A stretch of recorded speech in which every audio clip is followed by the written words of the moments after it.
Since 2019 ako nag-start ng business ng ukay-ukay. Mabilis naman bumenta. Habang nagla-live ako, hawak ko damit na pula, polo shirt siya.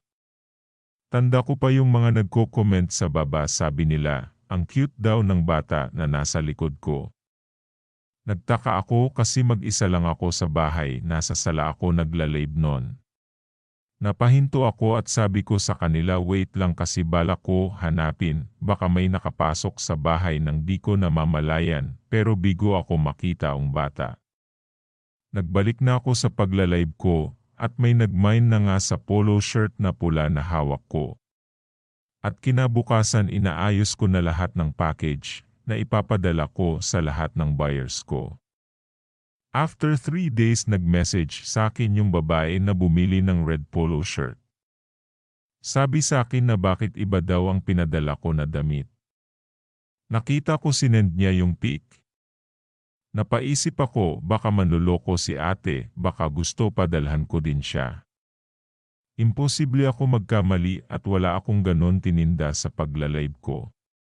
Pero bilang mabait na seller, sabi ko sorry, baka nga nagkamali ako ng pack at subukan ko hanapin sa kabinet ko. Agad naman hinalungkat ko ang ibang tinda ko. Pero wala akong nakitang red polo shirt. Bandang gabi, habang nakahiga na ako sa kama ko at nakapatay na din ang ilaw.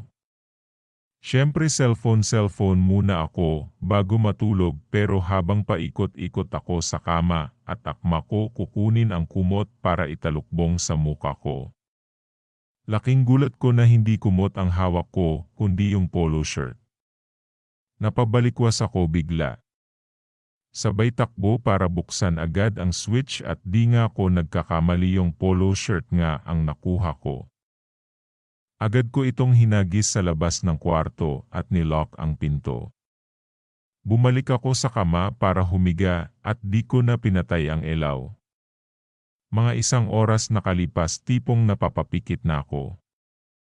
Biglang may kumatok sa pinto ng kwarto ko. Sa takot ko sinilip ko lang sa baba ng pinto kung sino yun. Wala kasi akong kasama noong panahon na yon.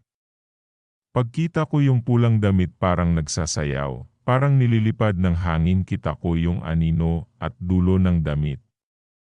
Lakas loob kong binuksan ang pinto. Napatigil ako, nakita ko yung bata na tinutukoy nila habang suot ang pulang polo shirt. Bigla siya nagsalita, bakit ko daw ibebenta yung damit na yon, bigay daw sa kanya ng nanay niya noong birthday niya at mismong araw na naaksidente siya.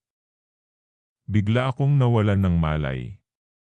Pagkagising ko umaga na, nasa harap ako ng pinto nakatulog.